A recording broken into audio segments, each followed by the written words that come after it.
Association, personnalité, sportif, entreprise. Le forum, c'est sur Fréquence 8. Bonjour et bienvenue dans ce nouveau forum sur Fréquence 8. Aujourd'hui, je suis avec Evan et Jérôme de l'association Morio Show. Bonjour à vous. Bonjour. Bonjour. Comment allez-vous ? Eh bien, ça va. On est moi, je suis très inspiré par la météo en ce moment à Rennes. Ça permet de sortir un petit peu et de faire de nouvelles activités dehors. Donc c'est très bien. Ok. On est là pour parler du coup de votre association Morio Show. Alors, en quoi consiste cette association ? Elle parle de quoi ? Vas-y, j'y vais. L'association, en gros, c'est vraiment pour... L'association Morio Show, c'est vraiment pour mettre en avant le manga, en fait, à Rennes. En fait, il n'y avait pas d'association dédiée vraiment à la culture manga en tant qu'œuvre, c'est-à-dire ce que produisent les auteurs, les mangakas, ce qu'écrivent et ce que dessinent ces artistes. Et le but, c'est que l'association, elle fasse rencontrer des gens et elle fasse découvrir des œuvres, partager, échanger autour de thématiques manga et de se retrouver en fait régulièrement dans des petits rendez-vous, en fait, pas forcément des gros trucs, pour faire ça dans la ville, quoi. Donc votre association est entièrement basée sur la culture manga. Ouais, ça vient de là, parce qu'en fait, à la base, on a fait une émission en live sur Internet pour parler de manga, comme on peut le voir beaucoup sur YouTube maintenant, que ce soit dans le cinéma ou voilà, dans toutes sortes de cultures, des gens qui échangent, qui discutent ou qui analysent des œuvres. Donc on a commencé par là, et ensuite on s'est dit qu'il fallait qu'on aille sur le terrain rennais dans la vraie vie pour rencontrer des gens et l'apporter en tant qu'activité, quoi. Ouais. En fait, dans nos émissions, on avait des invités et on découvrait un peu l'envers du décor, quoi, de ces différents domaines. Et du coup, on s'est dit, mais on pourrait faire des activités comme ça à Rennes, parce que ça manque, en fait. En regardant sur les réseaux, il n'y avait pas. Et nous, en fait, on a toujours eu un peu envie de créer des choses qu'on aimerait bien voir à Rennes ou sur les réseaux. Et ouais, c'est né comme ça.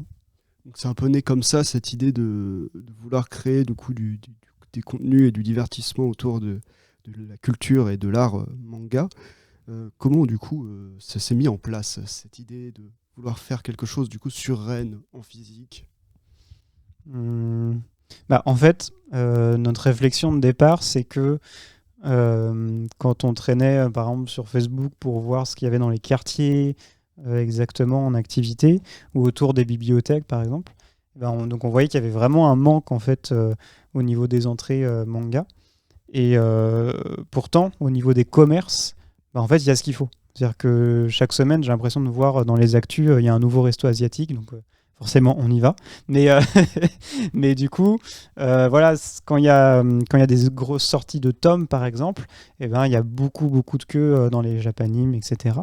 Et c'est cool, mais par contre, les gens, ils viennent, ils consomment et ils repartent.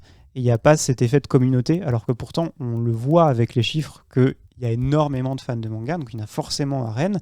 Et du coup, ils sont où, quoi ? Vous êtes où, les gens ? Et donc, voilà, c'est parti de là, en fait, la réflexion. Ok. Et ça a pris dès le début, ou ça a pris un peu de temps avant vous trouviez des temps ? Ça, c'est intéressant. En fait, non, ça n'a pas tout à fait pris très vite. Nous, l'association, là, elle est née en 2022, donc c'est récent. C'est récent. Et en fait, il y a ce truc, effectivement, où on n'arrivait pas forcément à attirer les gens, les lecteurs de manga, sur des actions, sur des trucs où il fallait se retrouver quelque part au début. On n'arrivait pas forcément à les mobiliser. C'est venu assez lentement, finalement, au début. On n'était vraiment pas nombreux. Et en fait, on a démarré en lançant un rendez-vous manga au Champ Libre. Donc, quand même une structure à Rennes qui est bien connue normalement, qui est au centre-ville, voilà. Qui ont un format de rendez-vous 4C, donc qui est un rendez-vous entre citoyens, enfin entre habitants, autour d'une passion commune. Et en fait, en lançant ce rendez-vous qui se déroulait tous les mois, toujours le même au début mercredi, mais maintenant c'est tous les premiers jeudis du mois à 17h30, en fait, en lançant ce rendez-vous-là, les gens viennent au fur et à mesure, ils commençaient à comprendre qu'il se passait quelque chose et que derrière, il y avait aussi une association qui existait. Et ça a ramené pas mal de monde au fur et à mesure dans l'association. Maintenant, on est souvent 14-15 dans les rendez-vous où il y a le plus de monde, quoi. Donc ça fait un gros cercle de gens pour partager des mangas. C'est un club de lecture, en fait. Ouais. C'est un club de passionnés aussi, surtout. C'est un club de passionnés, ouais, parce qu'en fait, dès qu'on parle de manga, on peut aussi parler de toute cette culture manga qui nous suit parfois depuis l'enfance, ce qu'on a vu à la télévision à l'époque, toutes les œuvres par lesquelles on est passé et tout ce qu'on en a appris de ces œuvres, c'est-à-dire quel genre existe, quel type de personnage existe, et tout ça, c'est des discussions qui viennent en fait dans ces rendez-vous-là, quoi. Et justement, t'en as parlé tout de suite, c'était que déjà à l'époque, les dessins animés donc de manga, donc type Dragon Ball Z, passaient déjà à la télévision. Est-ce que vous ciblez un public assez large finalement ? Normalement, on cible pas de public. Pas en particulier. On souhaite vraiment rester assez accessible. C'est pour ça qu'on a, dans différentes activités, on a recueilli des jeunes qui sont vraiment plutôt type enfants. Et puis ensuite, on a aussi à l'opposé, on a des personnes qui sont... on a eu des seniors aussi. On a vraiment un peu tout le panel. Mais quand je dis on essaye, c'est parce que je pense que nous, on tourne autour des 25 ans à peu près, et notre public aussi. Mais je pense que c'est malgré nous, peut-être parce que comme nous, on a un âge où on a des envies d'activité, peut-être que ça matche aussi avec les personnes du même âge. Au final, voilà, on tourne à peu près autour de 25 ans, je dirais, en moyenne. Mais voilà, ça ne nous empêche pas d'être très accueillants sur tout type du public, en fait. C'est pas étonnant dans un sens, parce qu'il y a forcément des personnes plus âgées qui se diraient « je me souviens de ça, C'est ça. Mais c'est toujours d'actualité finalement, on peut citer Dragon Ball par exemple. Il y en a en fait, il y en a qui sont dans des âges au-dessus, et qui justement ont d'autres références, ont une décennie de différence, par exemple en termes de génération de quand ils étaient jeunes enfants, Oui, c'est et ça. qu'ils ont découvert des œuvres marquantes dans leur vie. Donc du coup, ça c'est bien parce que ça décale les générations et en même temps, nous on les met ensemble ces générations autour de la même table, quoi. C'est ça qui est assez passionnant, effectivement. Du coup, quelles sont les différentes activités que vous proposez dans votre association ? Il y en a beaucoup, hein. Beaucoup d'activités ? La première vitrine de l'association, c'est vraiment le rendez-vous manga qu'on appelle Manga Prem, qui se déroule généralement 1 ou 2 fois par mois, soit dans un café, soit au 4 bis à Rennes. On travaille beaucoup en fait avec des structures partenaires dans la ville qui sont accessibles, sont gratuites, etc. Pour justement avoir différents lieux d'accueil, faire venir les publics dans des lieux différents. Et donc cette manga prem, c'est simplement une fin d'après-midi finalement à 17h30 où on partage nos dernières lectures ou des lectures qui datent ou des coups de cœur ou des anti-coups de cœur parfois sur une thématique qui est donnée à chaque fois. Par exemple la thématique des romances ou alors la thématique de l'horreur ou voilà. Ça rentre toujours dans une thématique, quoi. Donc ça c'est vraiment l'un des rendez-vous les plus fréquents et qui ramène vraiment des nouveaux adhérents, des nouveaux participants et des participantes et souvent c'est convivial puisque on fait après des afters en fait, c'est-à-dire qu'une fois que le rendez-vous en lui-même est terminé, on prolonge. On s'arrête jamais et des fois ça se termine même jusqu'à un resto à la fin. Les gens ont vraiment envie de rester ensemble, quoi. C'est vraiment, et souvent des fois c'est spontané, quoi. C'est vraiment les gens ont envie de rester là. Ensemble, quoi, dans la même journée, quoi. On a aussi quelque chose qui s'est créé en début d'année là, c'est notre petite team de doublage qui donc du coup on a commencé avec à se greffer sur des activités au début plutôt donc des événements ponctuels sur du doublage soit d'animé ou de planches de manga, et du coup depuis là en début d'année on a commencé à faire un petit partenariat donc avec l'Edulab à l'Hôtel Pasteur. Et donc en fait cette team elle est assez indépendante dans l'asso, c'est ça qui est aussi cool, c'est eux qui gèrent eux-mêmes ce qu'ils ont envie de doubler le jour J. Et donc l'Edulab, eux, ils mettent à disposition le lieu et le matériel aussi, parce qu'il y a besoin de micro en fait tout simplement. Et donc ils vont faire du doublage, donc soit sur des séquences d'animés ou soit sur des tomes en fait de manga, donc avec des planches projetées. Et puis aussi on a peut-être continué aussi à faire quelques petits doublages qu'on a appelés les One Piece Live à l'époque, où en fait là on faisait vraiment un suivi des chapitres les plus récents de One Piece, avec une team de comédiens qu'on briefait en amont, quoi. J'avais une question justement concernant le doublage. Comment vous est déjà venue cette idée de se dire tiens, on va faire du doublage?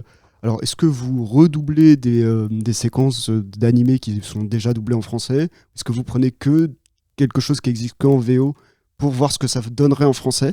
Et enfin, ma dernière question, c'est sur les planches du coup de manga, qui pour certains, j'imagine, n'ont pas d'univers animé. Donc, comment réussir à imaginer ce que ça donnerait, l'intonation, et puis aussi l'univers qui n'est pas en mouvement sur la planche de manga?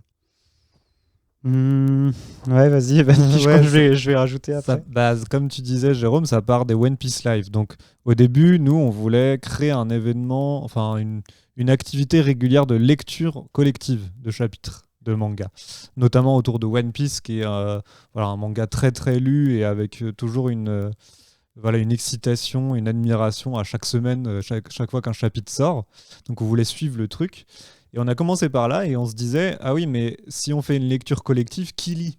Comment on fait en fait? Et c'est là qu'on a fait intervenir des comédiens. Donc soit des comédiens un peu dans le milieu, soit des gens qui avaient une expérience de théâtre, ou simplement des curieux. Ça a fait une team de comédiens et c'était ça, cette première team de doublage finalement, cette première équipe.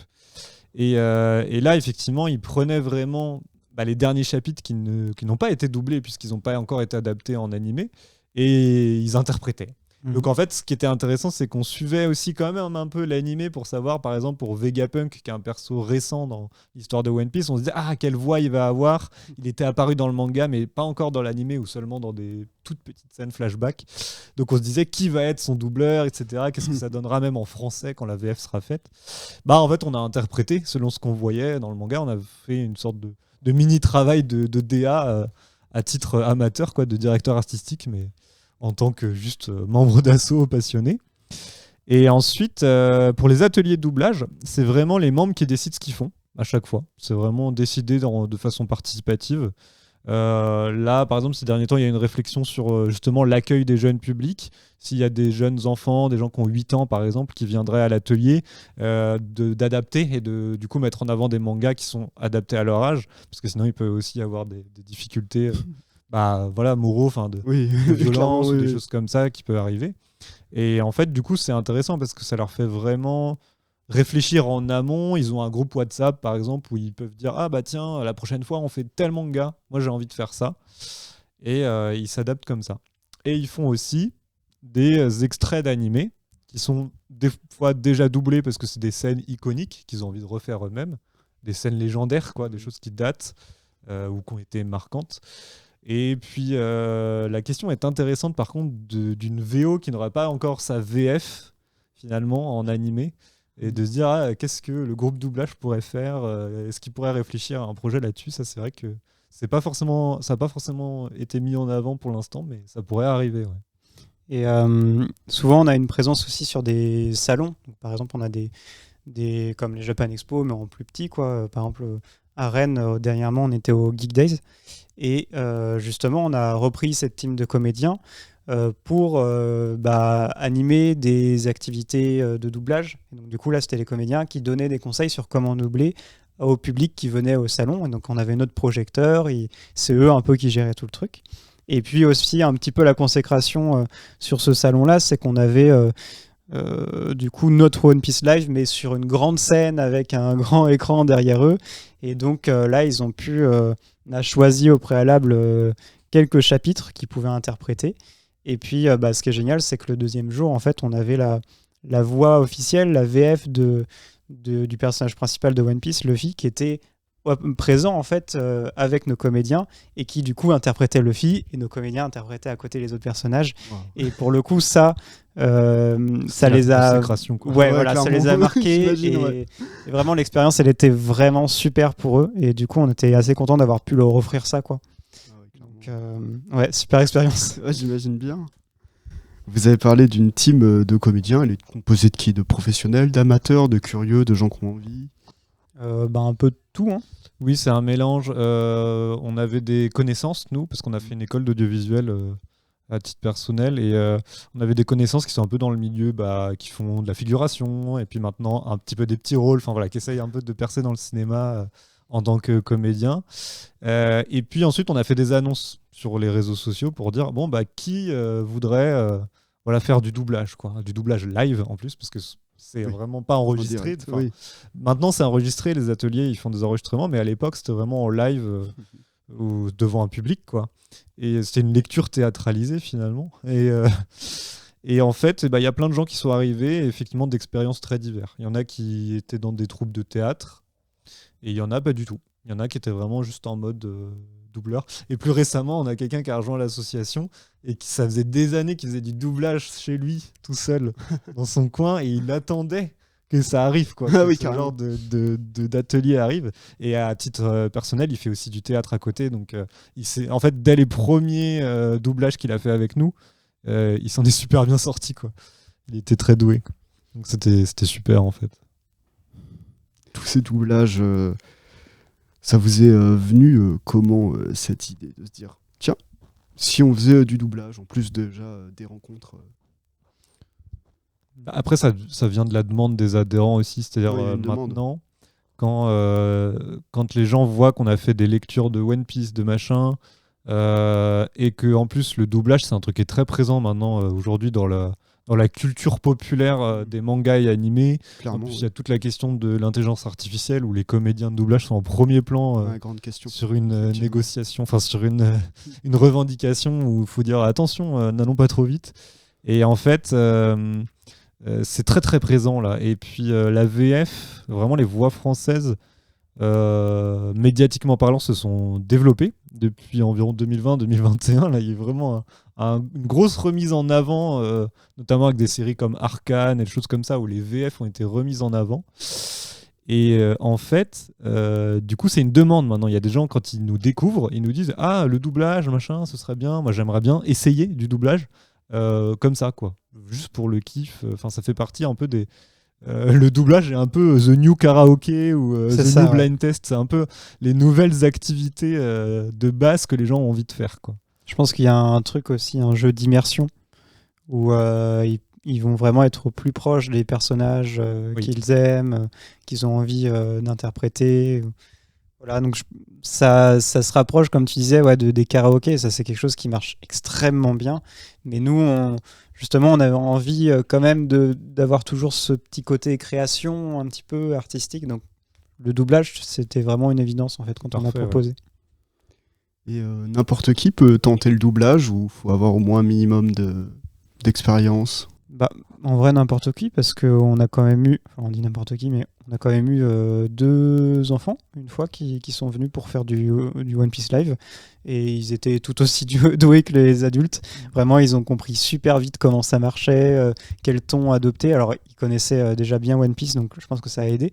Mais en fait, ouais, je pense qu'une fois qu'on arrive un petit peu à aiguiller, c'est bon, quoi. La personne, elle est ready. Et puis maintenant, l'atelier doublage est vraiment, comme je disais tout à l'heure, ouvert à tout le monde, participatif, sur tout manga possible.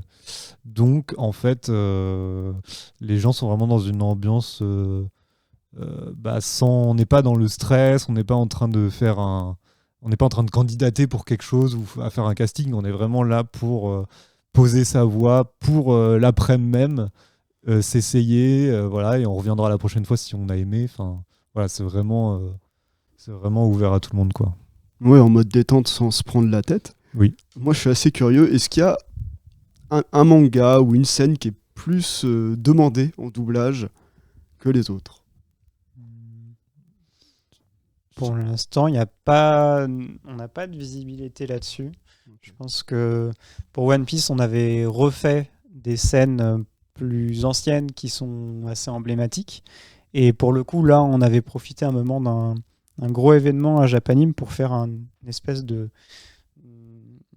tier list en fait, des moments les plus marquants de toute la série. Et en fait, les moments qui étaient, je crois que c'était les 3 premiers du classement, et bien ces scènes-là allaient être doublées en One Piece Live. Et donc, après, les résultats, étant fan de la série, ils n'étaient pas très, très surprenants, quoi. Donc, Oui. je pense que oui, là-dessus, c'était clairement les plus emblématiques qu'on a pu doubler. J'ai une autre question. Si des gens ont envie justement de faire du doublage ou de passer ou d'avoir envie de parler manga et culture animation, comment faire? Est-ce qu'il y a des prochains rendez-vous? Ouais. C'est quoi les prochaines dates? Alors ouais, du coup nous on poursuit un petit peu nos rendez-vous manga là, jusqu'à la fin d'année, jusqu'à fin juin en gros. Ensuite il faut vraiment suivre nos réseaux sociaux pour voir surtout toutes les animations ponctuelles qui peuvent apparaître aussi. Parce que par exemple bientôt la semaine prochaine on fait un blind test, enfin voilà, c'est des choses...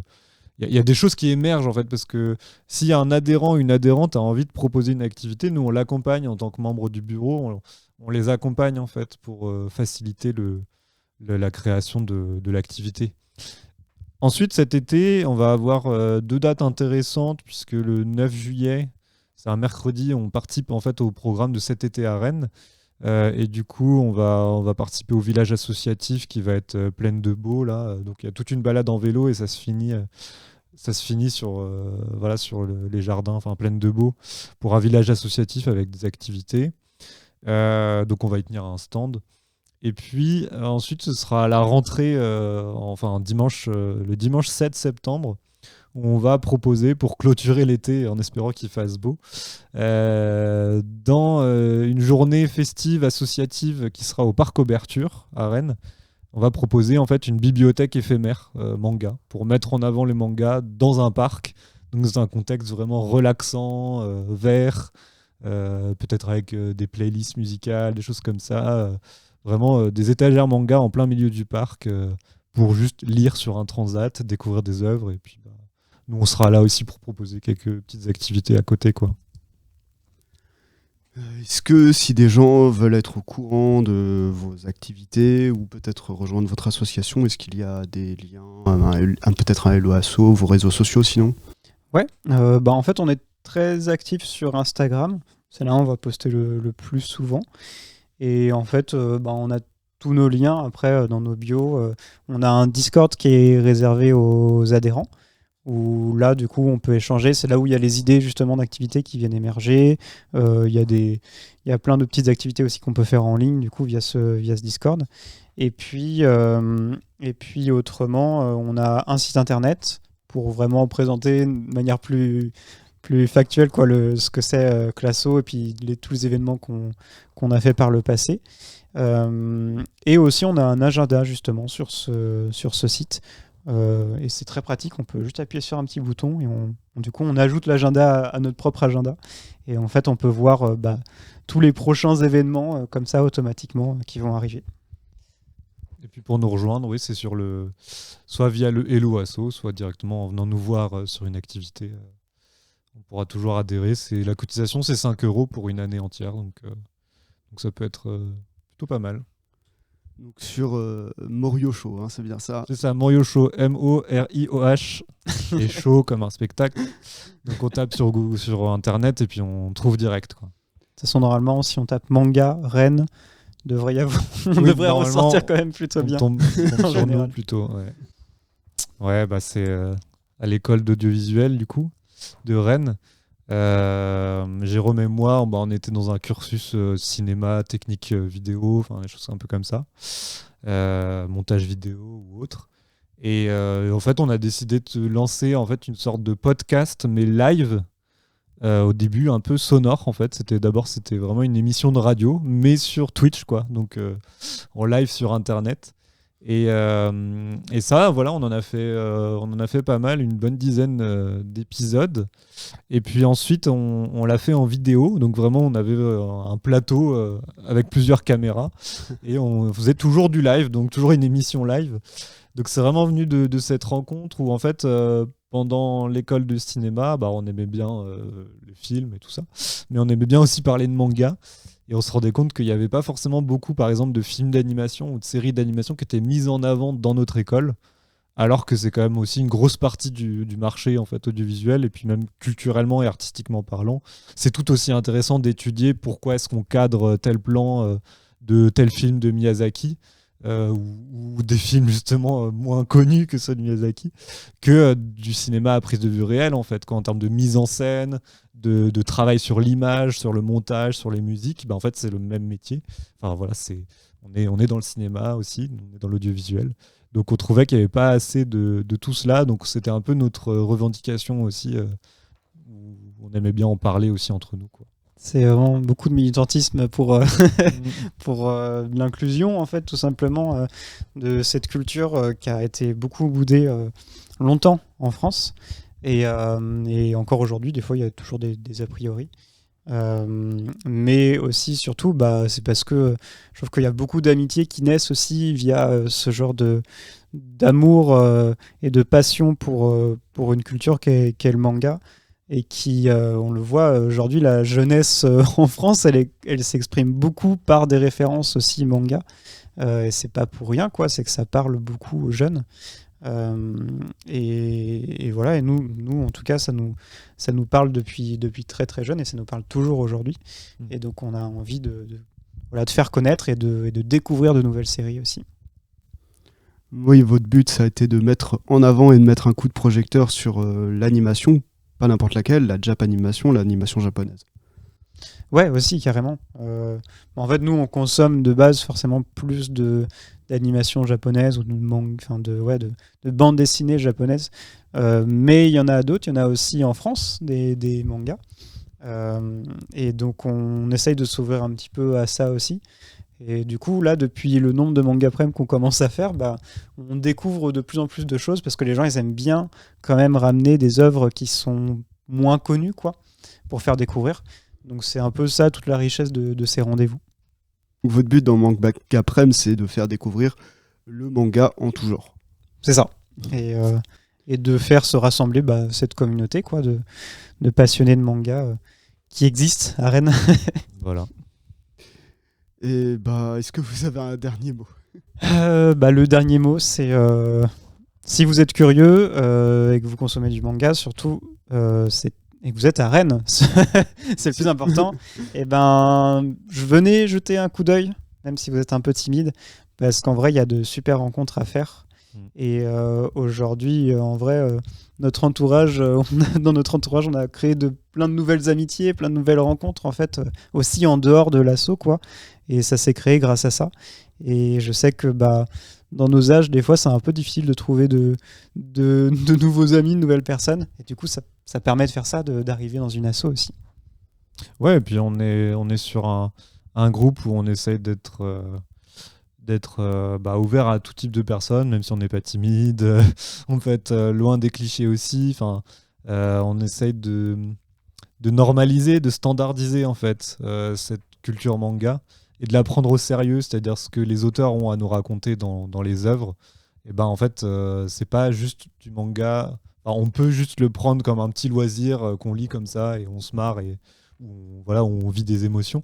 Mais nous, on aime bien aussi se dire qu'ils nous racontent des choses, ces gens-là, et qu'on peut le prendre au sérieux, en fait, ce qui traverse les œuvres, quoi, ce qui est transmis par les œuvres. Donc l'idée, c'est vraiment de se rencontrer autour de ça et puis de faire des événements tout aussi chaleureux et intéressants en même temps, quoi. Merci à vous pour toutes ces informations sur votre association Moriyosho. Et je vous souhaite déjà une bonne journée à vous, bonne journée aux auditeurs et bonne suite des programmes sur Fréquence 8.